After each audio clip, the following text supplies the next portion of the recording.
Hello, dear viewers. We are very glad to welcome you today to our roundtable. Global crisis. What kind of future will we choose? Resuming the conference, Global Crisis, this already affects everyone, which was held on July 24, 2021. Today's burning issues were discussed at a conference. Artificial intelligence development, environmental crisis, and most importantly, the real causes and consequences of climate change happening everywhere. These topics were discussed by scientists, researchers, professors, businessmen, political figures from all over the world. The conference was organized by people from 180 countries around the world. It was streamed live and translated live into 72 languages. It was streamed live on thousands of platforms of channels worldwide. Exactly, Christian. Greetings, dear viewers. And we continue this discussion because it's so vital and so acute for all of us to continue this conversation, because we need to do everything possible that this vital information will get to every single person on earth. And I'm so honored to introduce you to our guest speakers today, Dr. Rachad Abdul, international consultant to UNODC, the African Union and the Global Fund, senior regional drug and HIV advisor in Kenya. Welcome, Dr. Abdul. Dr. Al-Zahra Shaheen, director of Aswan Mental Health Hospital, practicing psychiatrist, WHO staff member from Egypt. She will join us shortly. Dr. Tatiana Zinchenko, PhD, psychotherapist, psychiatrist, psychologist, rehabilitation physician, president of the International Association for the Study of Game Addiction in Switzerland. Welcome, Dr. Zinchenko. Dr. Ahmed Abdullah, medical doctor, psychiatrist from Cairo, Egypt. Ms. Falguni Joshi, environmental communicator based at Ahmedabad, India. Welcome, dear guests. Welcome also from my side. To the conference, vital topics were raised regarding artificial intelligence, regarding the environmental crisis which we caused with the development of our economy and of our society. And of course, the climatic crisis that is happening already everywhere and affecting everybody. This conference created a wide response globally. And this is why the next conference will take place on December 4th, 2021. Global Crisis, Time for the Truth, where we will go deeper into the topics of environmental issues and climate change, discussing this all together. So, because this conference on July 24 created such a wide response, let's watch together a fragment of it just now.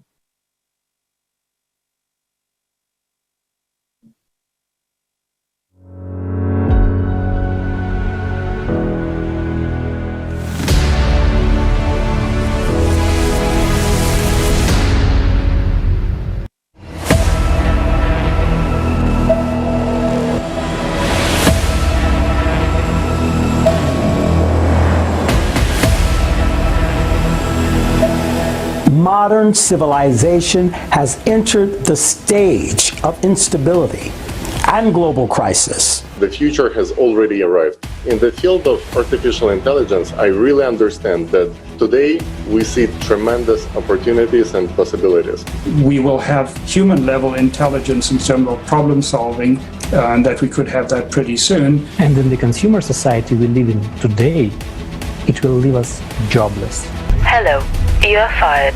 Every owner of some corporation will create a number of machines, fill it with artificial intelligence, so a human being will simply become out of demand in this chain. Millions of people around the world have already become climate refugees.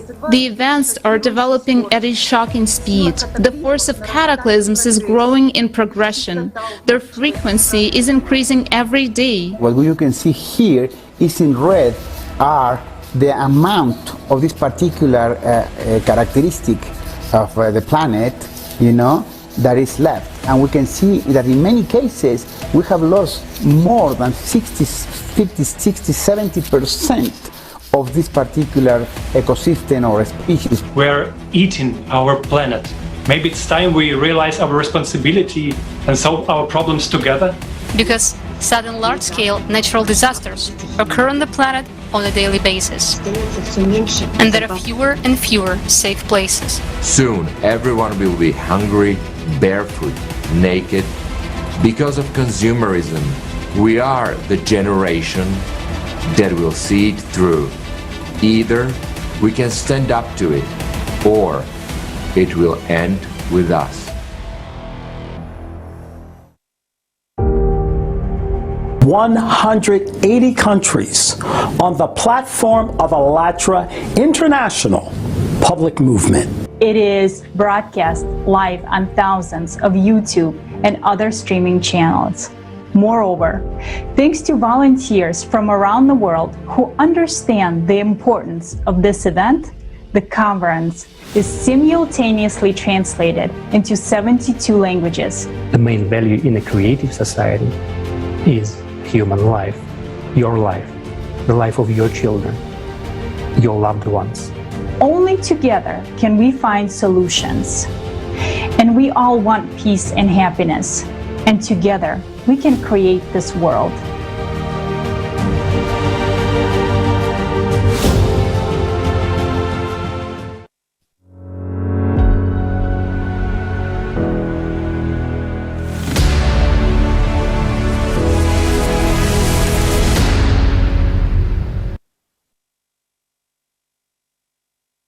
Yes, I absolutely agree. Only together we can create the world a better place.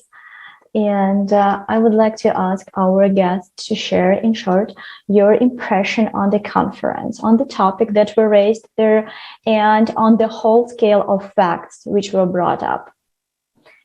Maybe we can start with Tatiana.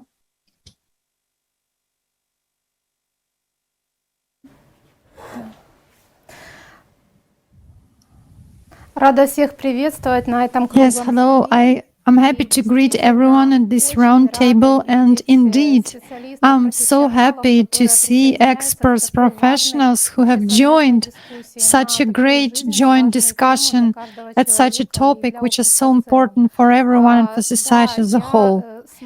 Yes, indeed, I was watching the conference and many times already, and it was shocking for me. It was amazing information for me, but when there was such a large-scale research and experts from many fields combined the facts and data from various crises, economic, environmental, climate crisis, and everything that relates to what artificial intelligence will bring to us in the consumer societies, this was just shocking. As long as we are talking here, as long as we are having this round table right now and I'm saying these words, in our world, people are dying, children are dying because they lack water, because they don't have enough food, they have climate disasters, people become homeless, forests are destroyed. It is happening right now.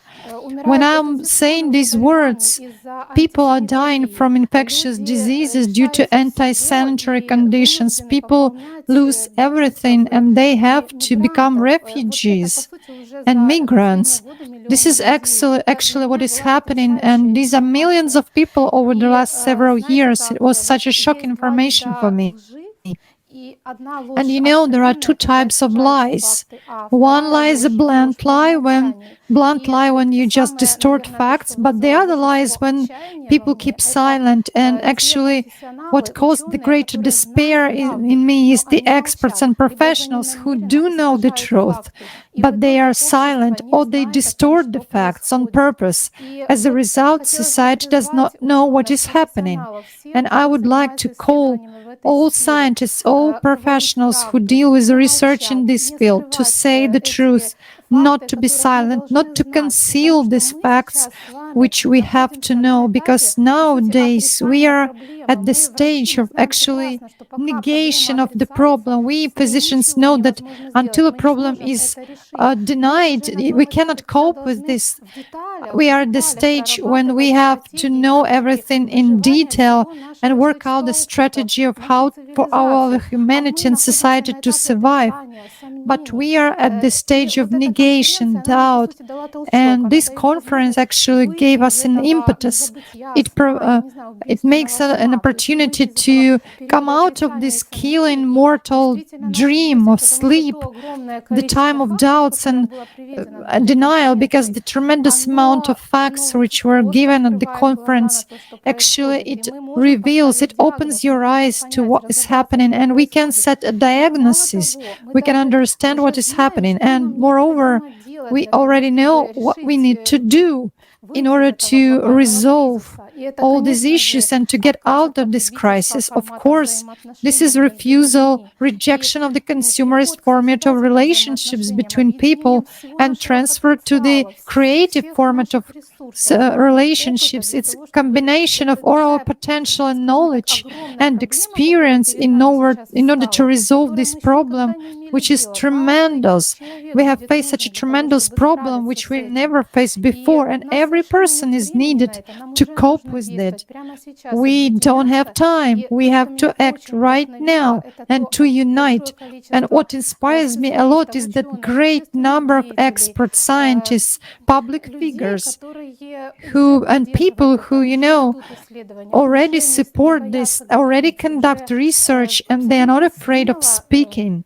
They already are boldly speaking about it and jointly find a solution. This is very inspiring because, my greatest awareness is silence when you know the truth is not that, like my personal business or some other person's business, but it's actually a crime, a direct crime against humanity. Because if we know what is happening and if we know what can be a solution, we are obliged to talk about this. And actually, every day, every moment, when we are not saying it, we are wasting this time in vain. These are vain days, because our task today is to share this information through all sources that are available. We don't have to invent any other new methods, but we have to find other ways how to spread this information, and we have to unite and act, because we need to actively do something and create conditions for survival of all people. Thank you. Thank you very much, Tatiana.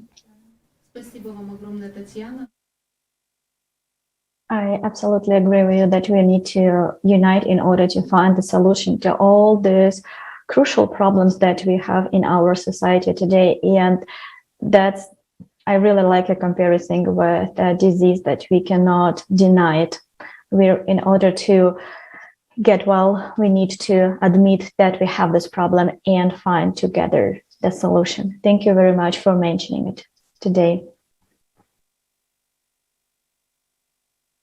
And I would like to ask the same question to Dr. Abdullah. Could you please share with us your opinion about the conference, and first of all, about this crucial... Actually, I don't have much to add after Dr. Tatiana, but I think that we need a lot of information exchange and skills training. I think that we are here in Africa, North Africa, in Egypt, and maybe in other places in Africa. We have a lot of crisis, and we the issue or the age of modernity. I think that modernity for us means making people dependent. They lost their traditional life in tribes, in nature, and they didn't gain actually what's called the modern life or the modern state or the. So we are just in the middle.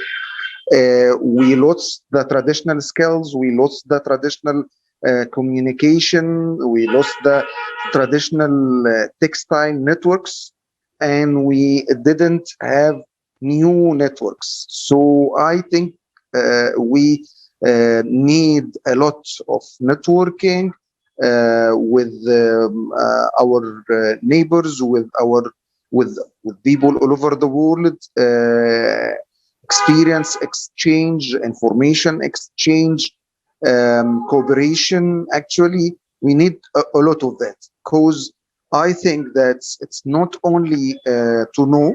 I think knowledge now and information is available through internet or through media, but again, people feel dependent.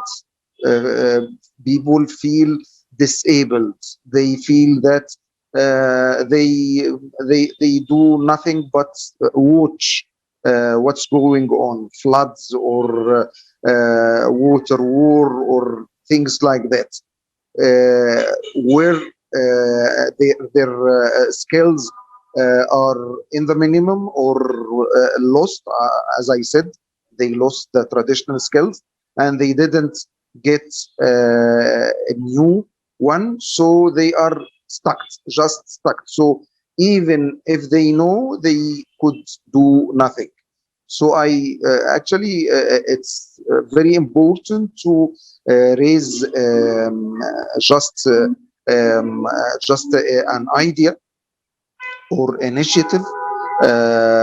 Together we could make a difference. We couldn't make a difference only in South. We have to cooperate all over the world to create another world, another world possible. That's it. Maybe we need some wisdom from the traditional ages with some technical advices or some modern skills. I don't know, but we have to look for a formula that could make it together just to move to better life, better than what we already live. Thank you.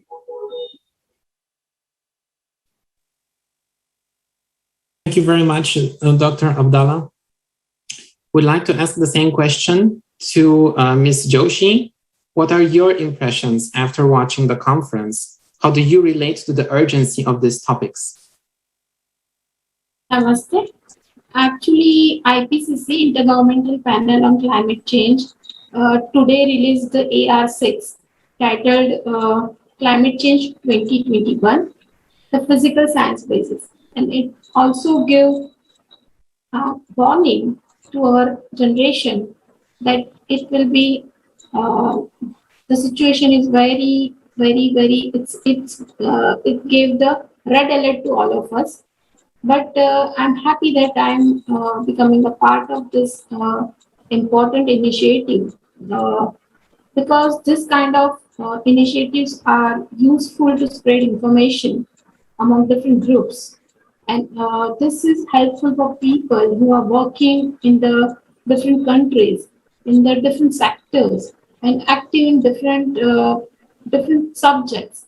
So, but they are all are working for global changes. They all are working to combat global issues like climate change. So there are lots of issues going on around us, and we mostly get engaged in them without thinking broadly. So this kind of initiative, the Global Crisis Roundtable, actually give us a new set of objectives to think. And as a group, we need to raise our voice for the climate change issue too.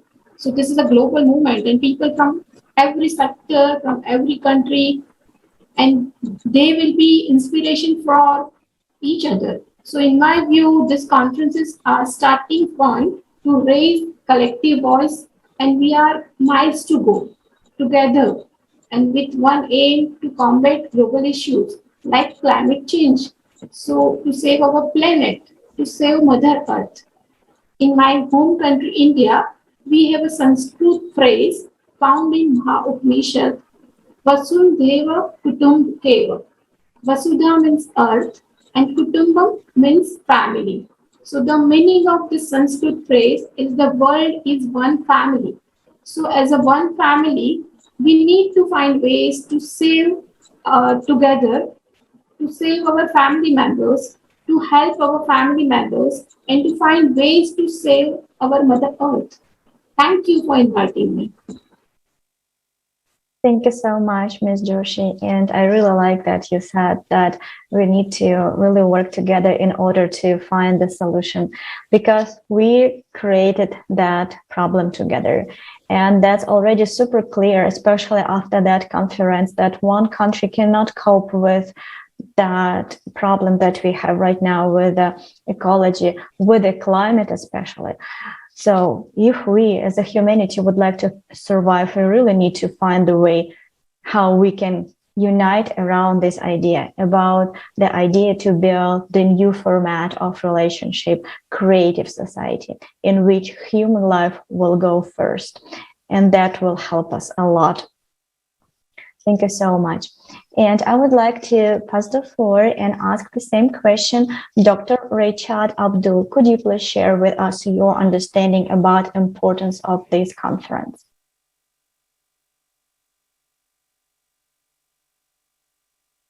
To everyone. What I would like to share is that I have seen the video and the materials that you have graciously sent to me. And all of the subjects you have dealt with are extremely pertinent and are the basis of very serious and interesting discussions. I would like to say just a few words, a very brief intervention about what I feel is a global crisis within a global crisis. I am working for the last year and a half on the issue of falsified medicines and health products. And this has become particularly acute in the wake of the COVID-19 pandemic, to the point that now we have seen in 2 or 3 countries around the world the emergence of fake COVID-19 vaccines. What I would like to say is, we have seen, instead of the global solidarity which we yearn for, we have seen a situation where more advanced countries with more resources have basically bought vaccines for their populations, and they should have, as they have to do, rightfully so. But at the same time, we have seen cases of the holding of vaccines to the point that less fortunate or less developed countries up to now have not had access to these life-saving vaccines. And therefore, we have seen the reluctance of some rich countries even to give their extra COVID-19 vaccines to developing countries, forgetting that they are not safe unless everybody is safe.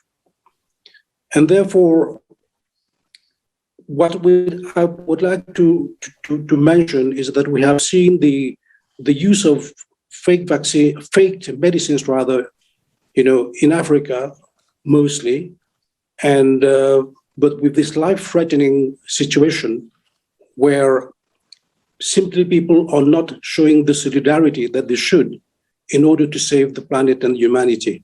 We have seen over the last 2 weeks on TV of the wildfires in California, of the floods in Europe, of the devastation that these phenomena what we used to call the natural phenomena, but they are no longer natural phenomena. They are man-made phenomena to a large extent. And how this is, we have seen the floods on the refugees from Myanmar moving into Bangladesh, for example. And while we are horrified by the images we see on television, at the same time, we are not showing enough solidarity. And therefore, as we get more and more sophisticated in science, at the same time, we tend to forget the basics of humanity. That what will be all the artificial intelligence usefulness if we forget and we lose our basic humanity for solidarity, for compassion, and for the wellness of others but ourselves. I would like simply to say, therefore, that as we face this global pandemic, I live in Kenya, I live in Africa, and I have been monitoring, following the situation in many countries around me. And I can tell you, when I talk to members of my network in several African countries, many of my colleagues are losing family members. We have lost even close friends, and the situation is catastrophic. Some countries are doing better, but we are seeing variations in the strain of the virus as well. And therefore, my bottom line is, unless we can harness the powers of intelligence, of artificial intelligence, unless we can harness the power of science, unless we can produce, as India is doing, more and more production of vaccines, unless we can show, therefore, solidarity, we shall lose our humanity and we shall lose ourselves in it. Thank you very much indeed. Thank you very much, Dr. Abdul, for your insights. Indeed, this is one of the key messages of the conference, that we all people have to unite and that no one is immune in face of the natural catastrophes that are about to unleash on an unprecedented scale. This has nothing to do with social status, religion, country, political views. This already affects everyone, and it will affect everyone, as we have just seen on the conference. I would like to pass the floor now to Dr. Al-Zahra, and I would like to ask you, how do you relate to the conference, to the topics of the conference? How do you relate to the topic of climate change and on the impending refugee crisis that you're about to face? Chenko, the question is the following. We raised the topic of the development of artificial intelligence at the conference.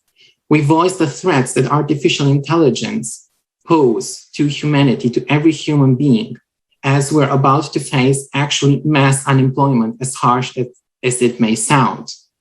What do you think is the impact on people's lives? What do you see the developments of artificial intelligence in psychology as an expert? Please share with us, how does artificial intelligence impact your profession and your daily work in the field of psychology?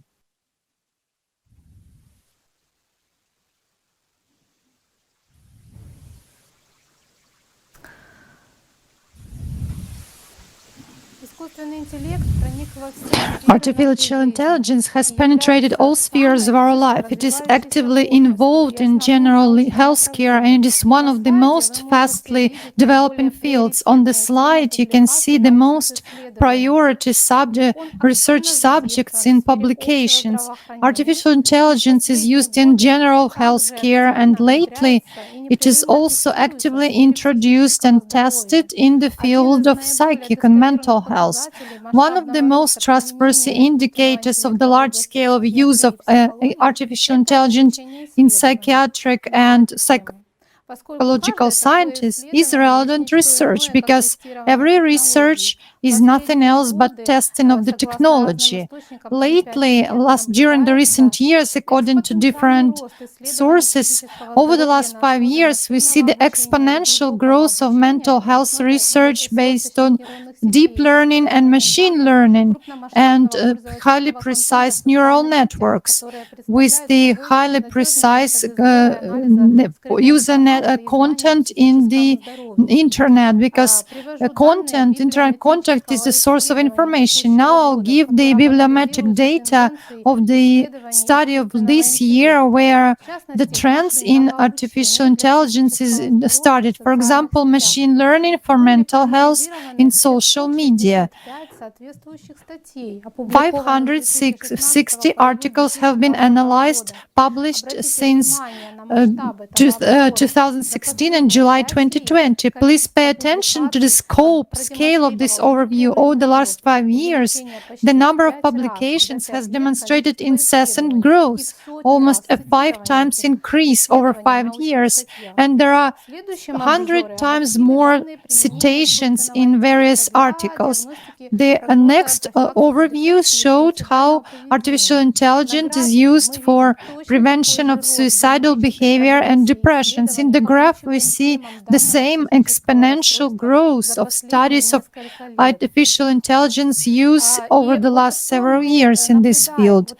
And what can we see here? If we look at this trend compared to the general situation in healthcare, how studies have increased because they have attention and funding, and up to this local narrow topic of depressions and suicidal behavior, we have just identical exponential increase of studies in this field.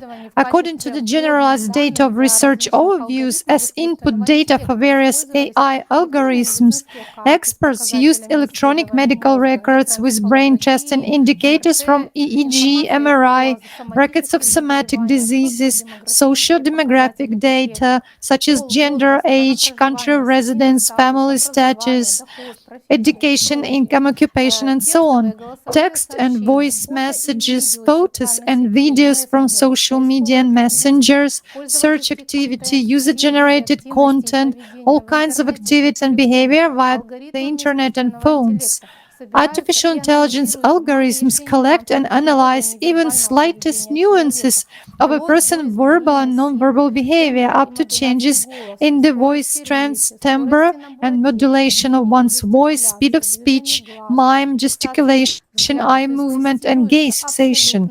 Not to mention, you see, everything is tested, not to mention whom we communicate with, how and on what subjects, what we write, and what information we pay more attention to. So basically about the content as well. Artificial intelligence takes into account hundreds of biomarkers. No psychologist or psychiatrist is capable of that. Based on the analysis of these data, AI draws conclusions on the presence of symptoms of various mental disorders and dependencies, on a person's emotional state, mood, thought, behavioral disorders, intentions, desires, and also the degree of his or her aggression. If we look at the subjects and results of studies, we can see that AI is successfully applied for diagnosis, identification of severity, and prediction of the possible risk of depression, suicidal thoughts and behavior, generalized anxiety disorder, insomnia, stress levels, psychosis, and all kinds of addictions. Moreover, it does it with the accuracy of 73 to 98%. AI is also actively used for diagnosing and predicting the development of cognitive disorders, starting from the attention deficit syndrome, vocal development delay, mental retardation, up to autism and neurodegenerative diseases. Already now, AI gives recommendations on medicamental treatment, preventive treatment, and prescription of psychotropic drugs, with due regard for all individual particularities and diseases. 10,000 diagnostic and therapeutic applications have been already developed. Virtual psychotherapeutic applications supported with AI are currently developing at a rapid pace. For example, therapeutic applications such as TESS and other chatbots, Sarah, Visa, Voicebot, Talkspace, which work with text messages. They are applied to decrease anxiety and depression symptoms. In the Avatar project, applications have been developed to eliminate permanent auditory hallucinations in psychotic patients. Usually, those are computer images of faces on monitors of computers or tablets, which interact with the patients by means of intellectual algorithms. Avatar coaches also used as a part of immersive virtual reality to treat the fear of heights. Intelligent robots looking like animals such as Para, the Greenland seal, are furthermore often used to help patients with dementia. AI robots are successfully applied to interact with autistic children to improve their social and speaking skills. So, even at the current stage of development, by its functions and efficiency, artificial intelligence can undertake a great range of professional tasks of a psychiatrist and a clinical psychologist, and in the future it can totally replace them. But will this lead to an improvement in this field of mental health? In consumerist society, no. AI is not artificial consciousness. It works based on precise algorithms and the database which is embedded in it.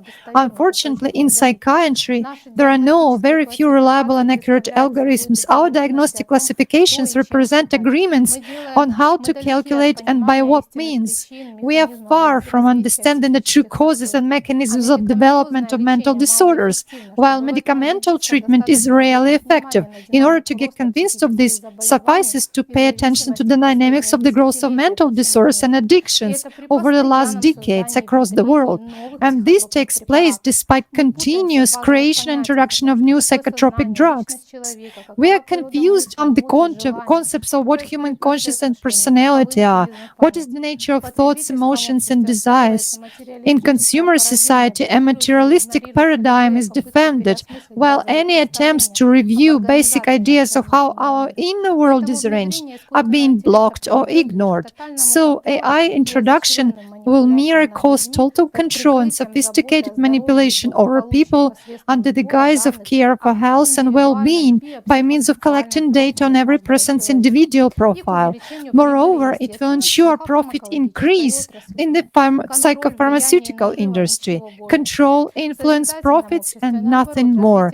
In the creative society, on the contrary, technology development will release the research and creative potential of doctors from diagnostic and documental routine. Being free in their scientific studies, they will be able to study subtle mechanisms of psyche, the work of consciousness, to understand the nature of consciousness and thoughts, and to understand the nature of personality. They will be able to figure out the causes and mechanisms of mental disorders, and thus to find efficient treatment methods. True effective psychotherapy is based on unique human potential, the knowledge of our duality, and opportunity to observe and direct the work of our consciousness with our attention. This does not possess either by artificial intelligence or by artificial consciousness, as we found out during the expertise of the artificial consciousness. For this, doctors will have time and opportunities. And the main thing is that in the creative society, all prerequisites and preconditions for the development of mental disorders will gradually disappear. So, of course, we can use artificial intelligence for the benefit of humanity, and basically we can eliminate the problem of mental disorders, but this is possible only in the creative society. Thank you very much for your attention. Thank you very much, Tatiana, for these incredible insights. Indeed, we are somehow set to believe that artificial intelligence is only impacting the industry, logistics area. It's about robots, automation, but somehow they cannot replace people, because we talk about arts and psychology, and this is what only people can do. And we see how artificial intelligence is already infiltrating all spheres of our life. And thank you very much, Tatiana, for this wonderful insights and for stressing how important the creative society is, and to have a real understanding of what a psychologist should do and how he should work, and indeed treat the patient and be free of any other material interest, as it happens today in many, many cases, unfortunately. We'd like to pass the floor now to Dr. Al-Zahra. We're very happy that you're able now to be with us, that the internet connection is stable. So we'd like to catch up and ask you the same questions as our other speakers.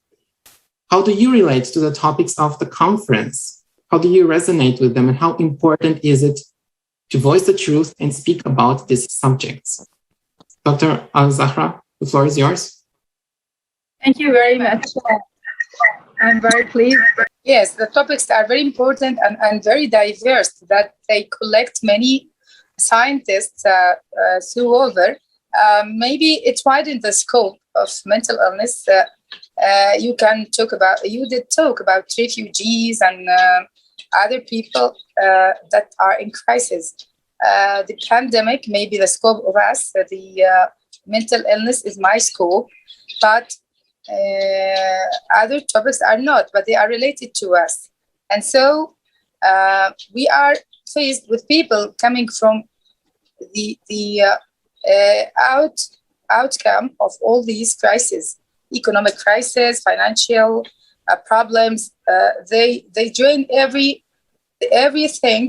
problem to the mental health services, because people when stressed, when they cannot take their decision, when they cannot manage their problems, when they are struggled with contradictory forces or ideas or beliefs, or they are forced to do something out of their control.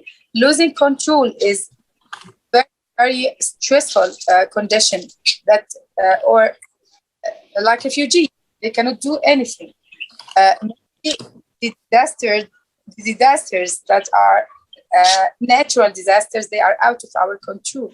But when people do that by maybe spreading viruses, stressing on others, violence, wars, they are very, very stressful to people that they cannot manage.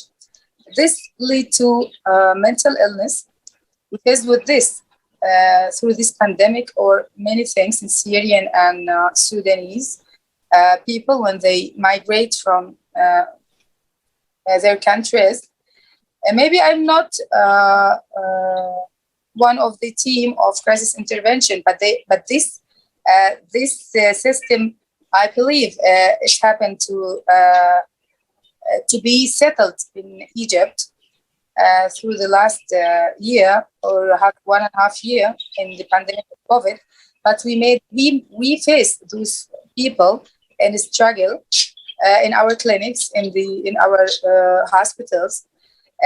Team construction and hotlines were made to face this. Suicide, just like what Tatiana told us now, suicide increases, mental illness increases in crisis, maybe twice, maybe 3 times more than the normal life or the usual life that people can live in. And so management of crises that are faced with all people in different ways all over the world is very, very hot topic. And I thank you to start and create this society to talk about this, because it is not faced with so much sincere precautions, or maybe guidelines were put in psychiatry to face that. And we try to be more advanced and creative. In Egypt, we made many efforts at many levels, and we were met every day. In the pandemic crisis, we have a support team that goes in every crisis, trains, floods. Maybe we have no enough teams, but we are working and going to different levels to manage crisis, because we face that we are facing a low number, or not big. There is no big number of psychiatrists, social workers that are trained to help people in crisis, but we are trying to do that. maybe the COVID-19 pandemic make it easy to make more groups and to encourage people and motivate them to go through and help other people in different ways through different levels, from the lay people to the very expertise and different level of help and support happened at that time. Even on the national level, many groups, meditation, maybe psychotherapy, maybe supportive therapy, they all help, they all gather together to pass this. And maybe this happened because of the pandemic, but what about the daily crisis, the catastrophes that happened all over the world? What about them? Where are we? You stresses on this. You didn't, in your conference last month, you didn't see the pandemic that will last just one year or 2 years. You widen the scope. You see before other people can predict. You want to show the people that crises are happening every day. We have to manage every day people that are in crisis, really. We cannot see them because they are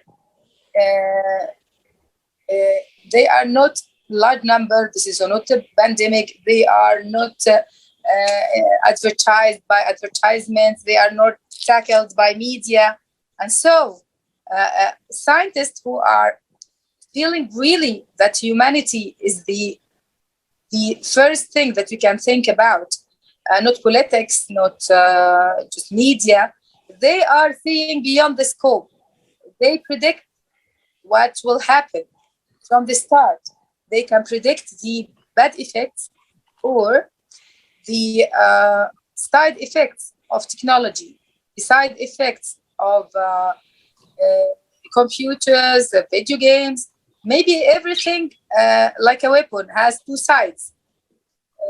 The creative society will describe the difference between having the good side or benefit from the good side of something new or something that's very advanced, and make a stress on the hazards or the side effects and the other side of the weapon that's sharp, that can kill other people or make them lost their jobs, lost their lives, going into suicide. This is the scope of science and the humanity as well.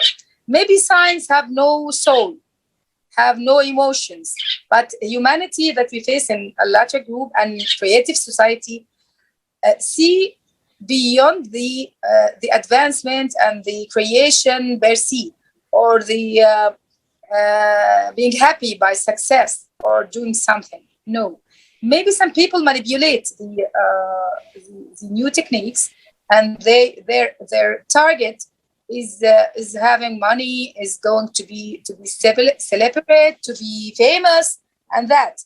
But here in our group, so we are proud of that, and I'm proud to be with you, that you see the other side.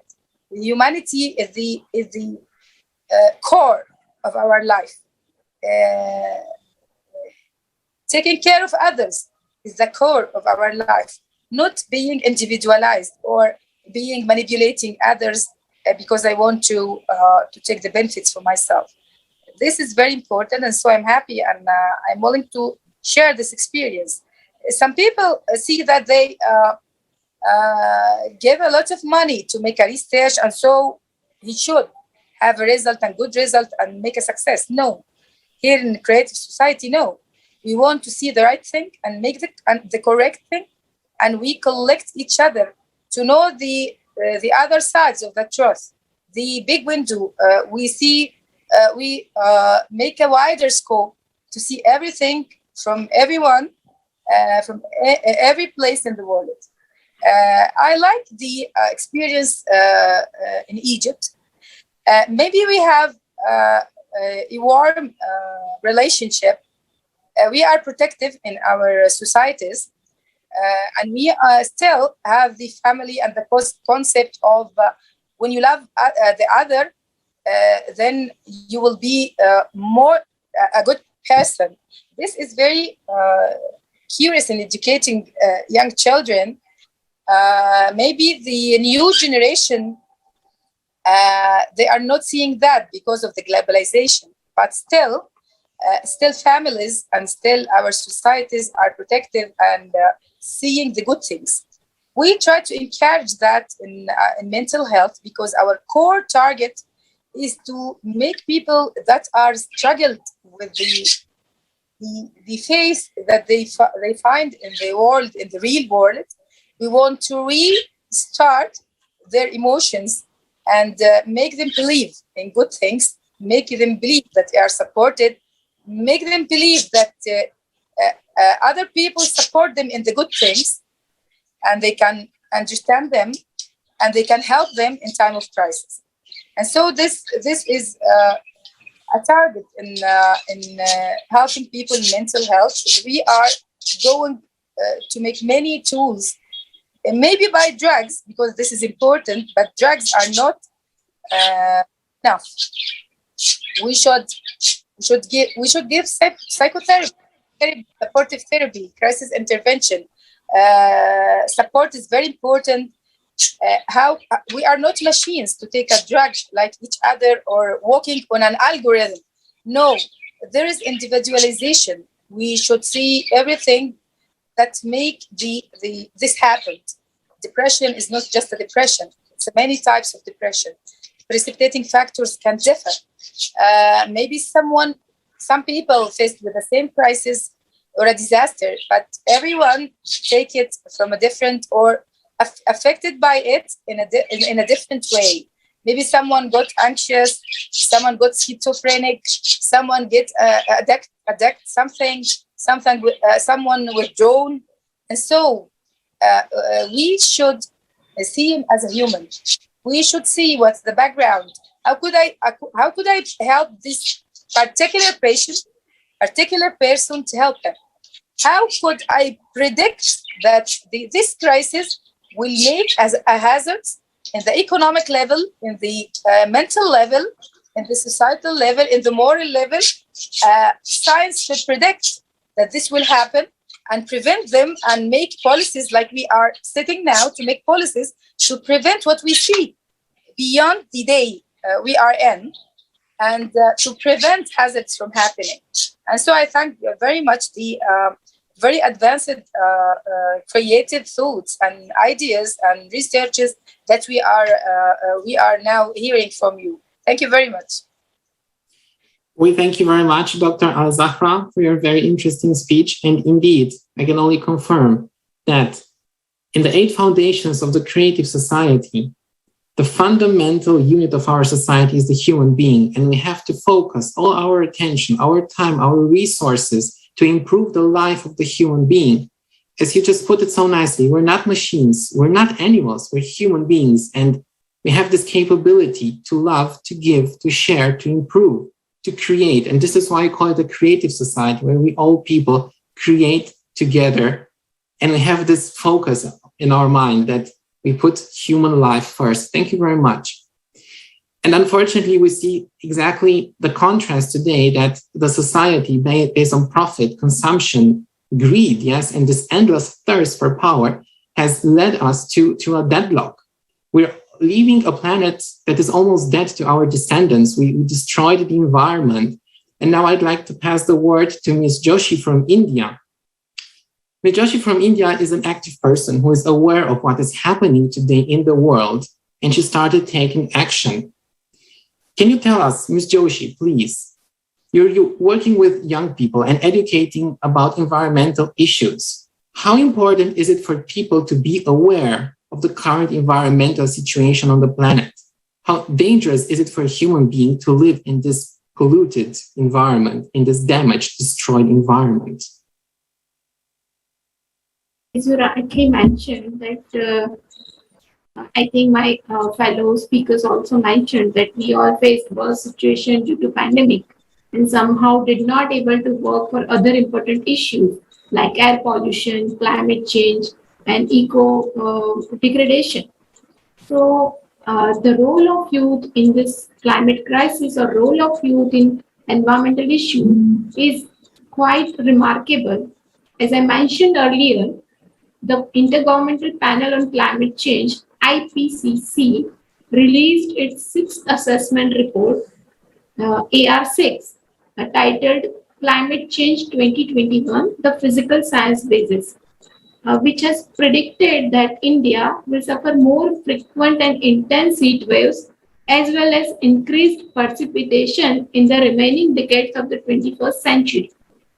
Actually, as we all know, that climate change has affected every region on the planet, and report found that over the next 20 years, global temperature is expected to reach or exceed by 1.5 degrees centigrade of warming. So when we indicate word youth, when we speak word youth, we feel energetic, we feel hope, and we feel power too. So according to UN definition, youth means persons between ages of 15 and 24 years. Apart from statistical definition, the meaning of term youth varies in different society around the world. I like to share my experience of working with the young people. So we already knew that 90% of world's young people are living in developing countries, and these developing countries are having important environmental concerns and responsibilities too. There are intergenerational responsibility also. So young generation developed a new form of activism and brought new energies and perspective to the environmental matters, especially on climate change issues. So I like to share my experience because youth have the capacity to identify and they can challenge the existing power structures and barriers for change. So I am from the land of Mahatma, representing the region where Mahatma Gandhi was born and where he started the struggle of injustice, struggle against injustice. He said, "Be the change you want to see in the world." This line looks very simple, but very hard to implement. So I am connected with a youth group named Green Catalyst, which is an initiative to nurture and empower the youth to spread environmental awareness among citizens and initiate actions which will improve the environment in the region. So Green Catalyst is a leadership program that focuses on sustainability. Objective of our program is to prepare change agents who will spread awareness and sensitize other youth and communities. Under this program, students are selected from different institutes, different disciplines, and trained extensively on various environmental issues through different methods. So youth, they understand the complexity of current environmental issues. They are also given hands-on learning via field visit for specific environmental issue to sensitize them about the problem. So during the pandemic era, we started virtual capacity building programs. And I like to mention one more thing, that when we say change, we need to listen about resistance. We need to look at difficulties. We need to understand injustice, and today's youth is aware about climate injustice also. They not just believe in the go green and sustainability agenda, but they like to think about need versus want scenario. They are aware about the need to change lifestyle, especially our consumption patterns. They are aware that we need to implement the reduce, reuse, and recycle philosophy in day-to-day life. So, youth participation in practical environmental projects is an important way to empower them, and we are doing that thing also. Initiatives like municipal solid waste management projects, citizen science projects, information dissemination through different media about environmental rights and responsibilities. These activities actually are helpful for youth. So on the other hand, environmental political education is also important because after all, we need to influence political leadership, political activism that directed and at the organizations or corporation. So that is also necessary. That is also a learning experience for the youth. And I also want to mention that environmental education or climate literacy is the core part of our initiative, because education is just not EDUCATION for us. It is entitlement, dedication, understanding, caring, ability, togetherness, involvement, organization, and nurturing. So I think today's youth have the capacity to identify and they can challenge the existing situation. They have a power to change the situation. So this is very much important for the climate change issue. As we all are aware that negotiation process, the COP26 is coming near and countries will need to decide about urgent actions. So I like to end my speech by saying that youth is backbone of our society and able to take challenge. We need to trust them and we need to empower them. Thank you. We thank you very much, Ms. Joshi, for your very interesting experience. That is indeed a motivation, and a lot of people have to follow this path. And as you stressed on very importantly, as Mahatma Gandhi said, be the change you want to see in the world. Change has to start with us. It's high time we start taking responsibility for our own actions and stop pushing responsibility to somebody else, might be politicians, governments, and waiting for them to improve our lives. No, it's upon us. And this is a fundamental concept of the creative society, that only we, the people, we can implement the creative society, only we united. It's not the task of governments, it's not the task of politicians or only scientists or economists to fix the problems. We, everybody, have to wish that we fix these problems and we live in the society that we deserve and is our only way out in the face of the climatic apocalypse that is upon us.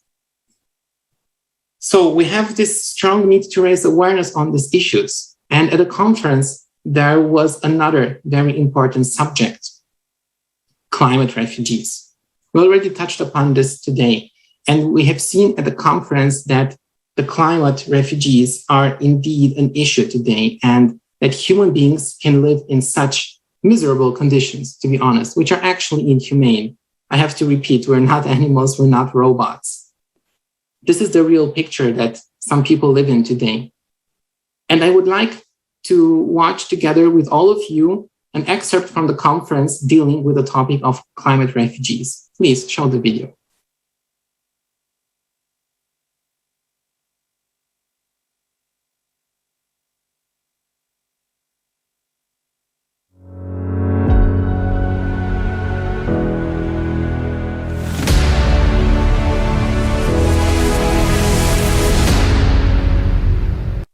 Have you ever thought that there might be circumstances when you will suddenly have to leave your home, your apartment, or your town? Leave forever. And the reason for this would be neither traveling, nor vacation, or a planned moving, but the necessity to survive.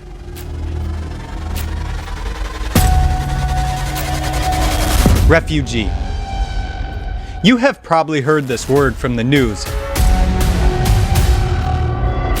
But have you ever thought that sooner or later you may become a refugee yourself?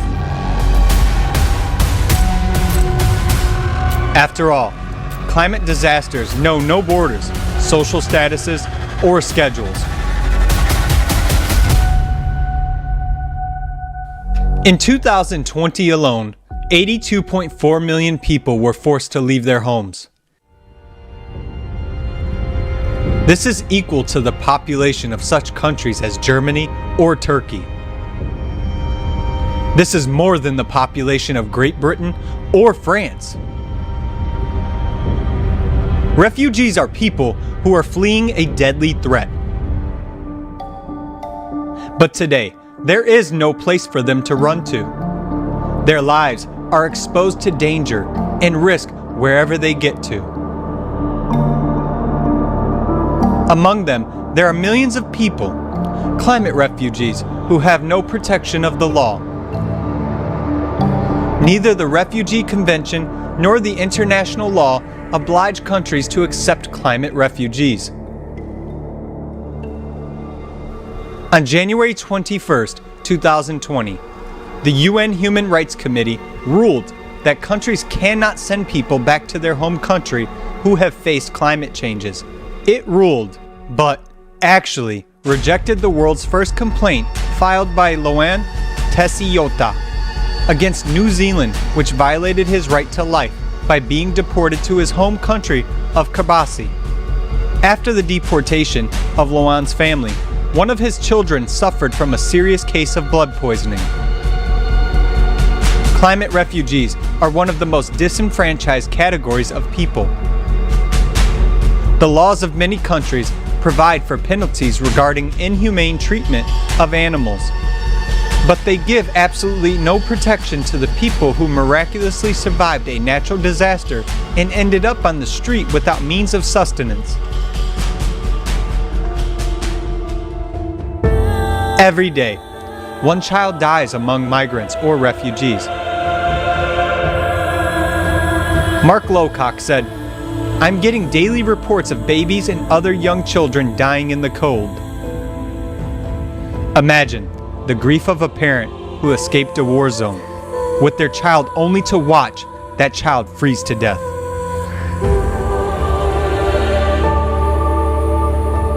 We build shelters for homeless animals, but we refuse to help people in need. Not only do we refuse to help these people, all kinds of violence against refugees are permitted.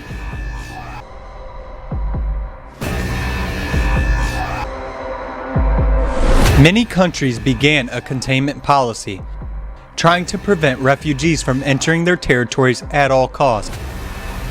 According to the UN, thousands of people were pushed back by the border control authorities in Europe using violent measures. The pandemic worsened the situation for refugees. According to official information, tightening of border crossings did not let hundreds of thousands of people leave zones of armed conflicts, economic crisis, and environmental disasters. Meanwhile, the number of business trips abroad remained practically at the same level. Since 2015, border violence has become more sophisticated. Moreover, since 2020, the number of tortures has increased compared to the previous year. A special report prepared by Border Violence Monitoring Network on tortures in 2020, analysis data from 286 testimonies of violent pushbacks, prolonged beating for up to 6 hours at a time, police dogs being released and encouraged to attack, forced undressing, the burning and destruction of clothes, and forcing people on the move to cross borders in a complete state of undress. Groups of up to 80 men, women, and children were forced to undress completely and placed inside the detention room. Severe beating and throwing victims into water, resulting in their disappearance. Here are just a couple of quotes from the victims. They even fired shots close to our ears for the purpose of intimidating us. They didn't ask us anything, just started the beating. We had mayonnaise and ketchup in our bags, which they rubbed on our wounds. In December 2020, the Black Book of Pushbacks was published. A 1,500-page book documents the horrific violence suffered by over 12,000 people at the hands of authorities on the external borders of civilized European countries.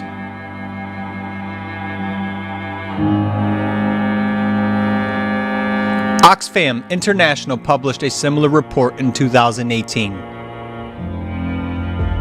Police detain children as young as 12 in cells without water or food and removed SIM cards from their mobile phones. Changing their birth date on statements, illegitimately pushing them back across the border, cutting the soles off their shoes so they wouldn't try to come back. There is clear evidence of an increased sexual and gender-based violence against women and girls, both during and after disasters.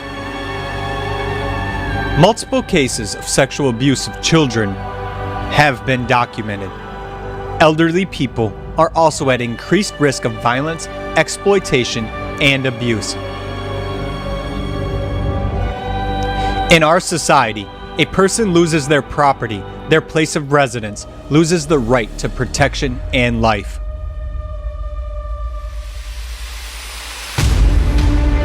Refugee camps have appalling conditions. Fabrizio Carboni, Near and Middle East Regional Director of the International Committee of the Red Cross, says about the refugee camps. Tents plagued by rats, water sources contaminated by feces, and inhabitants suffering from tuberculosis, scabies, and post-traumatic stress. Hundreds of children, mostly boys, some as young as 12, are detained in adult prisons, places they simply do not belong. These are the realities of our consumer society we live in. Considering the trend of escalating climate disasters, are you sure disasters won't come to your home tomorrow? Are you prepared to be in those people's shoes? Or shall we change things together? Nobody values human life in a consumer society. But in the creative society, human life is of the highest value.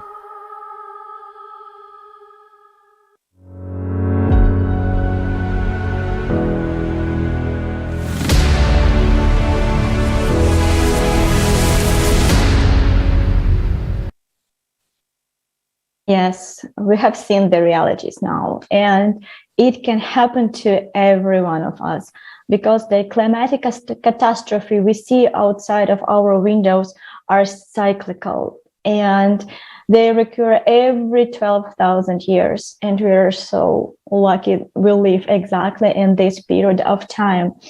And their further intensification is inevitable. Today, millions of people already become the refugees and have to migrate. And what will happen tomorrow to us? Because thanks to scientists from various countries who spoke openly at the conference about the true cause of global climate change, we know exactly that very, very, very soon, billions of people will have to migrate. And again, are we ready for that situation? And we all think that everyone has right to know this information about the real causes and magnitude of the ongoing climate catastrophes. So, and I understand that's our responsibility to share this information with people from around the world, that they know true situation. Indeed, Marina, this is a very good question. How does our future look like, considering the circumstances that are developing now in the climate? And what happens if we become all climate refugees? Nobody can spare us from this. It's not, as I said, about gender, religion, political views, social status, and so on. We have just seen in Germany some weeks ago horrific floods. And I heard from people from other continents that honestly said, we would have never imagined that this could have happened in Germany. Oh, yes, it can. It can happen in Germany, in Japan, in the United States, in Sweden, in all developed and all developing countries. In all countries, it can happen. And therefore, we have to be prepared for the topic of climate refugees. And this is why I would like to pass the floor to Dr. Abdul. Dr. Abdul is an expert on refugees and will share with us very interesting insights on what are the conditions of refugees, what drives the people to migrate, and how they end up. What are the real conditions? Dr. Abdul, the floor is yours. Thank you. I would like to clarify that I am not an expert on refugees, but I can bring my insights from other fields of my work to draw some inferences. Number one, it is the right of everyone to access the correct information. It's the right to access the right information and the correct information in the all walks of life. Number two, I would like to draw an analogy of what we have seen in the HIV response over the last 3 decades in terms of how communities transformed and shaped their lives by taking ownership for the response. And I would like to believe that in our case today, as we face those global crises, I would like to think that communities can again take ownership of their future and change and transform their lives for the positive impact. And finally, I would like simply to state that the right to health and the right to life is for everyone, whether you are sitting in London or you are living in Bujumbura. That everybody, in spite of their social or economic conditions, in spite of their lack of access to resources, have actually a right to live and live well. With this, I would like to thank the organizers of this meeting, and very much so my thanks go to Tatiana, who has, I don't know where she draws her energy from, as well as the team, but thank you very much indeed, Tatiana, and the team you have around you. You have done a marvelous job. Thank you very much indeed. Thank you so much, Dr. Abdul. I absolutely agree with you that people have right to receive truthful and timely information about all spheres of life. And we definitely need to understand that that will be possible only if we will change the format to the format where the human life will stay on the first place and not the profit or anything else, but human life. In this case, in this format, we will know everything that we need to know in order to save ourselves and our families. And I would like to ask the question, Dr. Al-Zahra. So we saw what kind of difficulties, physical difficulties, moral difficulties have to face the refugees. Could you please tell us from the psychological perspective, what kind of strain faced people who have become refugees?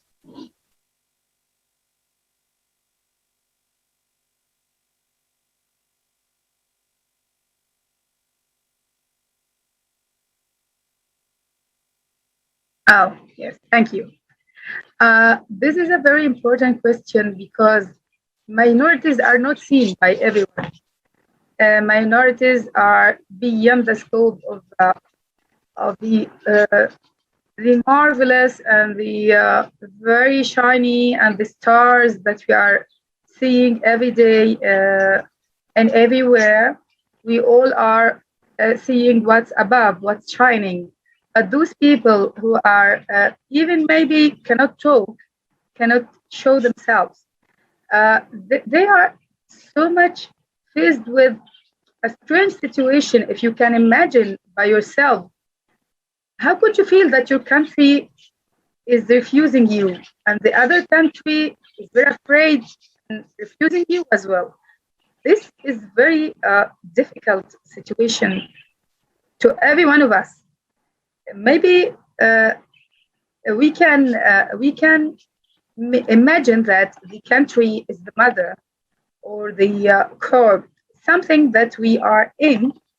Imagine that a child is seeing that his country is not loving them or is hurting them. His mother is hurting them. How could he feel? Very stressful situation. Very stressful situation.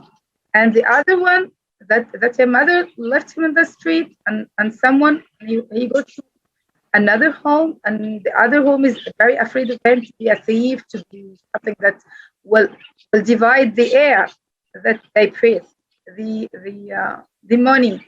it's very a hard situation. When we made something just like that we make groups to talk to these people, and many non-organizational groups, or they tackle this. If they forget the mental part or the emotional part, and they only take in their mind how could we make a home for them, give them money to live, or make a job for them. Those things are very important, I think. Like Maslow's pyramid, when he see the needs of human being, so start with vegetative things or food and eating, and then home. But the safety is very important thing. And those people are going to be at the bottom of the pyramids of the psychology. If you know, if someone know the pyramid of Maslow. Maslow is one of the maybe if someone don't know him briefly. Maslow is one of the scientists who, in psychology, that see that someone cannot create unless he passed through the basic needs. And he made it as a pyramid. Someone should have food, should have to be safe in a home, and then to create and to make something on the top of the pyramid. And so those people are minorities. They are not seen. Being watched, being felt by other people, organizations, the whole world, is our responsibility. We scientists, we see that. We see those people in our clinics, in our offices, in our labs, in our, not all people can see them. This is very important to make a scope on these people. Their problem may, as you say, or the film now, we see in the film now, that it might transform. I may be one of them one day, because disasters may be not refuse or war, or something, or violence, or just like that. But it may be a natural disaster. And so crisis might be like your title in this conference. Everyone might face this. And so if we are thinking logically, we should find strategies to first to recognize the problem and to assess it, and then to make every effort to gather this information about those people from different countries, and then make a rapid. And don't think that this thing is very far. No, time is going on and things become bigger, like a snowball, and something will be bigger, and we cannot control at that time. Maybe if you prevent something from its beginning, it will be better. I faced with something in the politics, and the government sometimes didn't move, didn't hear the voice of scientists. The scientists make alarm. Something will happen. Something will happen. There is a problem, because the scientist has a very deep view. Didn't want to see the stars. You want to see that and that. You want to collect the truth. You want to face the truth, because this is the generous the generosity of the human being is to predict and resolve problems, and he can't do this. But when we didn't see that, we cannot make an important problem. Many governments didn't move unless the disaster happened. And so I think this is a very important point, to make a pressure from the scientists. I make it a nice touch, not a violent or something just to make contradictions in a violent way. No, the science should be very warm, very tender, and very clever, and very intelligent to reach and to show people that not only this small group that governs somewhere. Not I don't say it to the whole community or society. Maybe it's in a town, in a governorate, in a special needs population, or something just like that. But I mean the approach to make the change of the and motivate the society or certain groups, particularly, to move towards solving problems to those refugees is the an important point, like collecting information, like making people see that the approach to solve the problem through different levels with a tender and nice way is a very crucial, because you may take someone to be away from you if you don't approach him correctly or properly. And so every point and every step of them should be wisely and nicely put. And I think this is the protocol or the points or the steps that we should do in creative society. We collect information and we predict problems, and how we could make people see in a nice way to make them motivate to move towards solving their problems freely and friendly. Thank you. Thank you very much, Dr. Al-Zahra, for this insight, stressing again upon the importance of humanity and this generous and good part of a human being and this willingness to solve issues, to solve problems. And I can only agree that indeed we have to use the time now. Time is very short and we still have a chance to improve things. Maybe in 2 years, in 5 years, it will be definitely too late for this. We have many doctors with us today, medical doctors. Tatiana is one of them. And I think Tatiana would like to share a comment now. Tatiana, the floor is yours.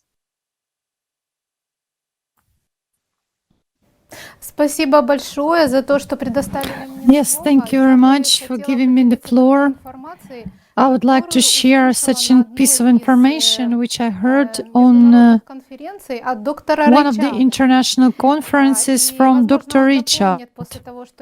And probably he will add something to the information which I said, because it was shocking for me at that point. And of course, I had a great understanding and, had such an expansion of understanding after watching the conference of July 24. But what this information is about, Mr. Richard was dealing with drug addiction for a long time. He was studying these issues, and he saw how migrants, teenagers, when female teenagers, when they came from poor places in Africa, in order to survive, they had to sell their bodies, and they were exposed to sexual abuse, and they were kind of stuffed with drugs in order to just forget this nightmare in which they found themselves. So basically, these are children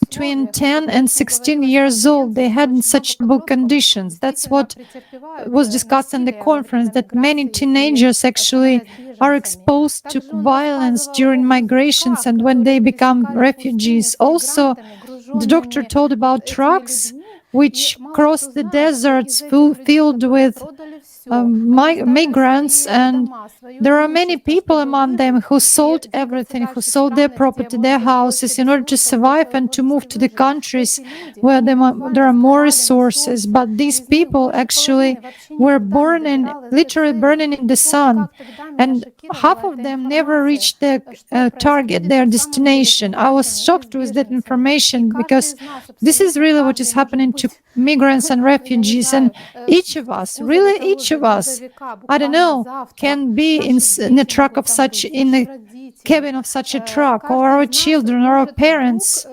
And each of us can suddenly, become a participant of such a road, of such a nightmare road, for the sake of survival, for which we will be just exposed to violence, non-acceptance. If we put ourselves in the shoes of the passengers of these trucks and of these girls, we will clearly understand how important to treat this situation in a proper way and how to act in such situations.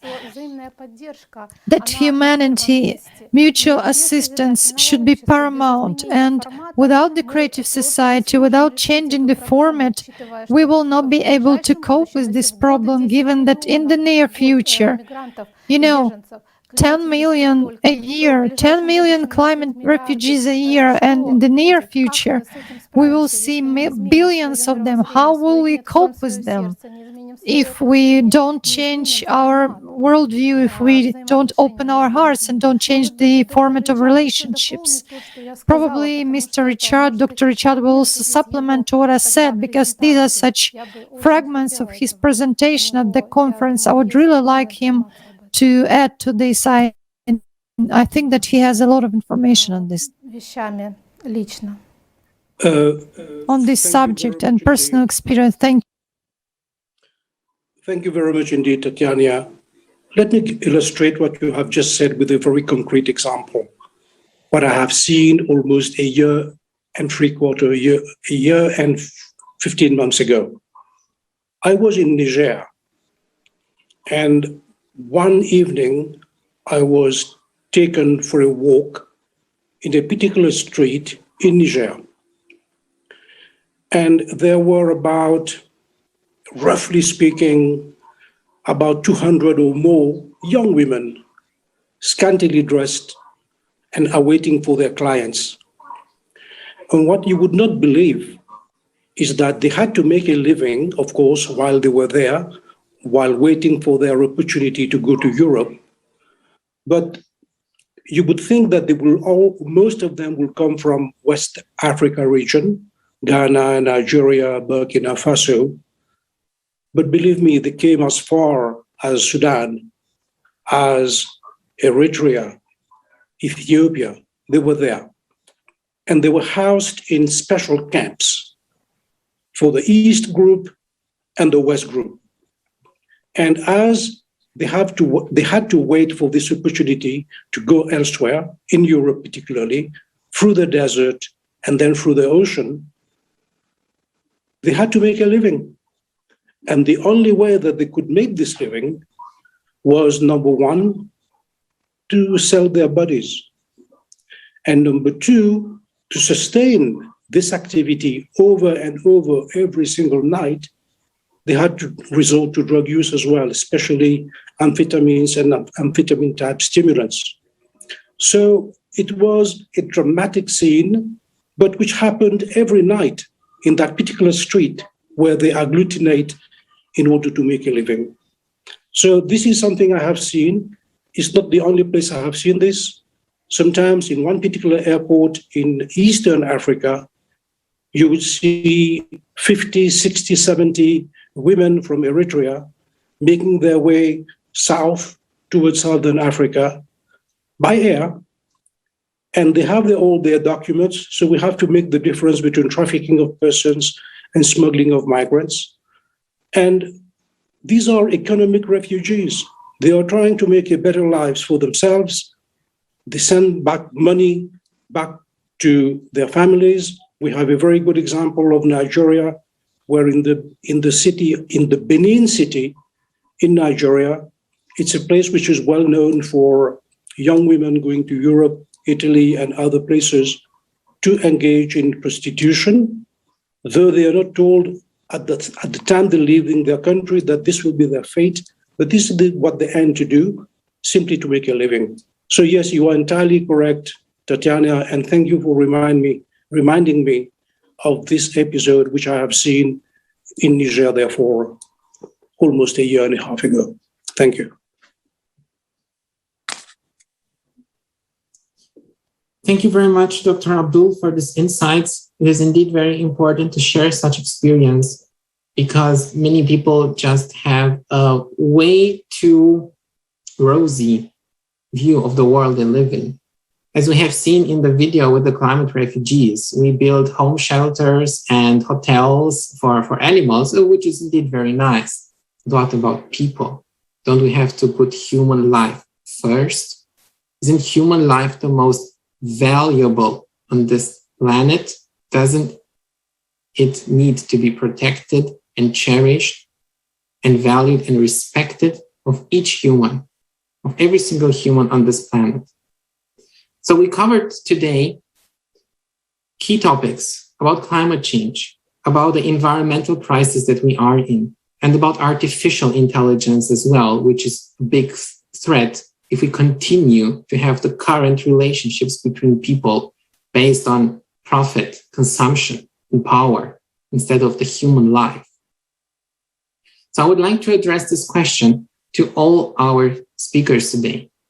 Are we ready to unite? Are we ready to shake hands, all of us? Are you ready to dissolve these artificial borders that separate us? We talked today about physical borders, but in the world of psychology, we have artificial borders. We have our thoughts, we have our prejudices, we have our pride, we have our stupidity as well. Are you ready to unite all people, to put this human life first? Are we ready now to take action to ensure the continuation of the human civilization on this planet, to protect all lives of the almost 8 billion people living on this planet? Are we ready for this? Do we want to change something? Are we ready to change it in this direction? I would pass the floor now to Ms. Joshi from India. Thank you for asking me about this important issue, because scientists already told us that climate change is widespread, rapid, and intensifying, and some trends are now irreversible, at least during the present time frame. So, science announced in form of latest reports the code red for humanity, code red for human-driven global heating. So, I like to mention that we need to ask question to ourselves, why? And we need to find the answer within ourselves. Our focus is actually to unite for the united efforts. We can learn by doing. We need to learn from real life experiences.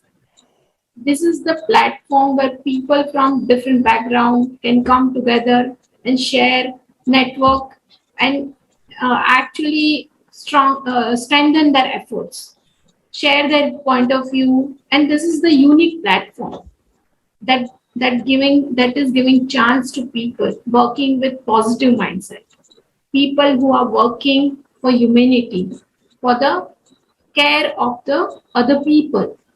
So people working with nature supporting mindset, I can say, they get a chance to come to one platform in thanks to Creative Society, and that will be helpful for larger group to understand the issue in broader way.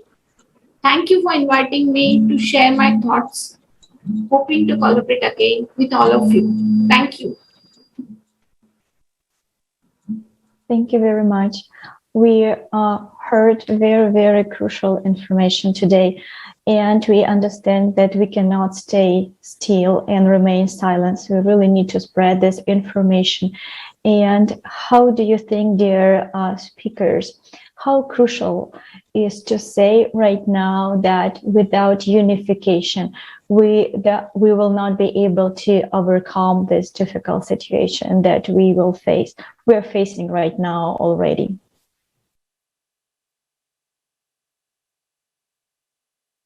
Maybe Dr. Abdul can start to answer this question.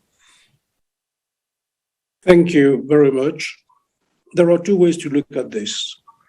There is no way that you can do away with reunification. You need to get together to get stronger, to unite your creative energy and your thinking and your actions.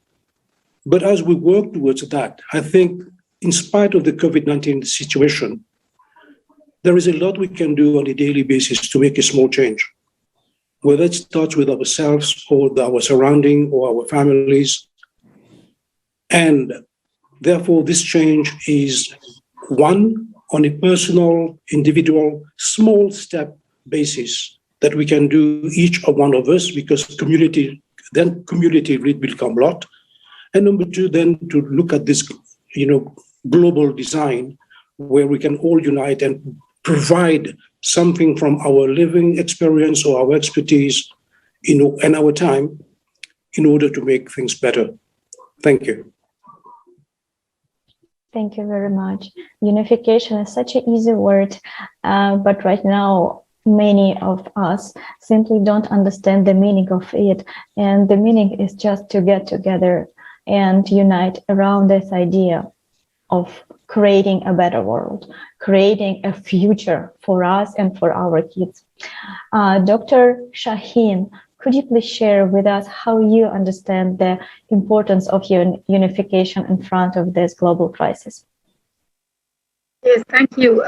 Unification is the main target of our humanity, because someone who is isolated is not going to do something, will do little things. We have a writer, Al-Aqad in Aswan, who born in Aswan here in my city, who said something. He said that one idea is used, or many ideas, but if you make two mirrors in front of each other, how many pictures can you see? And so he said that ideas is not me and two, they are two ideas. No, we are like mirrors. We can see many very, very unique ideas that will go on and go on when we both two meet. And so, what if we are from all the world? Different cultures, different climates, different opinions, different studies, and different emotions. And how could we do? We'll do very marvelous things that we do. I feel that when I worked with Tatiana in the artificial intelligence and artificial consciousness, it was very great opportunity to make something that's very creative, very something that is very new, unexpected. We are all have experience in our the field of psychiatry and psychology, but this idea was very innovative. When we talk together, we have to talk about many ideas. The main target, the part that I love in this group, is the main idea. We are not talking about abstract things. We are going into the global things. What will make all of us better, not just one person or two, one nation or two. This is very curious. This is the very emotional, and make people feel that we are in equity. We are respected. This is very important in the group. Every idea is very important. Maybe there is no minorities in our groups. They are all important. At the time they are ready, we'll see many things because we have many mirrors here.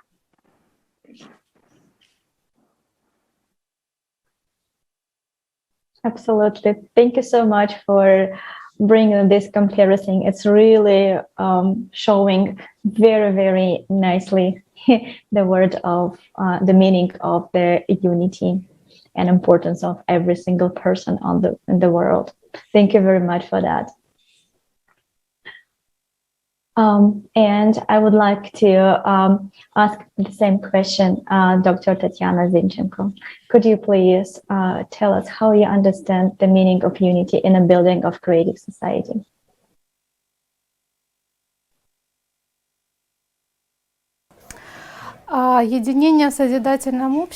Unity in creative society, first of all, starts with the constructive goal under which we unite.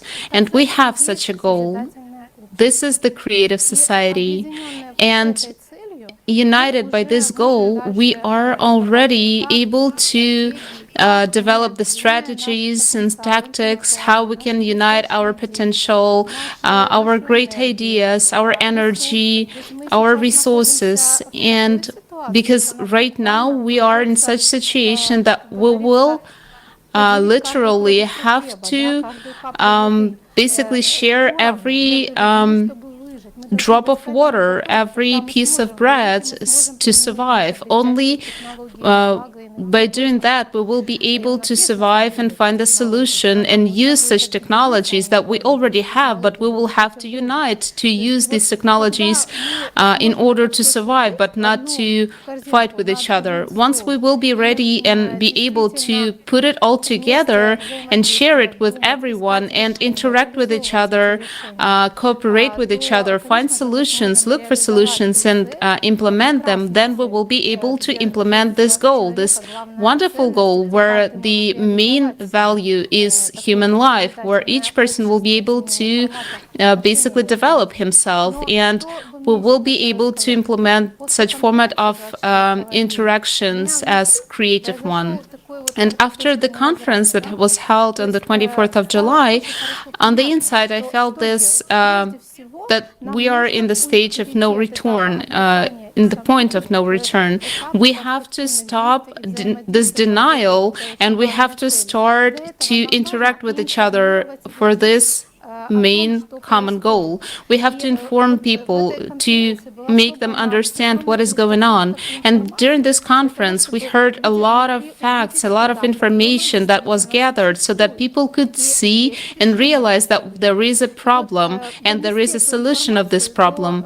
And basically to convey this information to every person that I meet every day, literally every day. This point of no return sounded as I have no right to live this day if I did not inform every person that I meet today with the information that I heard. But also I have to apply my initiative to basically widen this range of the contacts, share the information on every meeting that I participate in, everywhere where I am, because we have no time to sit and wait. We need to basically shift to another stage, go to another stage, and not to be as an ostrich and hide our head in the sand, but we have to start acting. We have to basically start implementing and thinking about how altogether we can survive and how altogether we can organize our way of living so that all people will be able to survive and have enough resources for this, what kind of technologies we need for this, what kind of possibilities, and just take it and do it. And only after that, all our bright knowledge that we have will be used constructively for the betterment, for the implementation of this goal, and all 8 billion of people will be able to survive, every one of us, and then we'll be able to live happily and prosperously in the creative society. Thank you so much. Thank you very much, Tatiana, for emphasizing that we really need to share this information, this vital and life-saving information with every single person that we know. That's the only one chance for us to survive in the circumstances that we live in right now. And dear viewers, if you didn't get a chance to watch the conference Global Crisis, this already affects everyone, please do so. You can find the YouTube link below in the description to this video. And please don't forget to share again with all people you know. And I would like to thank all our guests and all our viewers for your active participation in today's discussion and your support of the creative society. Your contribution is so valuable for us, for our society, for our future. So thank you so much for being with us today. We would like to invite everyone, guests, viewers, to our next conference on December 4th, Global Crisis, Time for the Truth. We want that all people participate in this conference, that everybody understands the deep state of crisis which we are in. We will see the progress between July 24th and December 4th in what happened to our planet. How did it develop in just a couple of months? We invite everyone to this conference, and please share this information on the conference on July 24th and the invitation to the conference on December 4th. This is vital information for every single person. Just as every one of us has this inner urge, this inner duty to inform somebody if he knows that where he's traveling tomorrow or the city where he lives, there's coming just a bad weather, big storm. You just call your friend and tell him, hey, look, in 2 hours, there will be a storm in your city. It's an inner duty of every one of us. We do this, right? And we have now this inner duty towards all people on this planet to inform everybody about what is coming. We thank very much our speakers today, the interpreters who were and are translating live our roundtable, and to thank everybody who made this roundtable possible. Deep gratitude to everybody, and see you at the next roundtable. Thank you very much.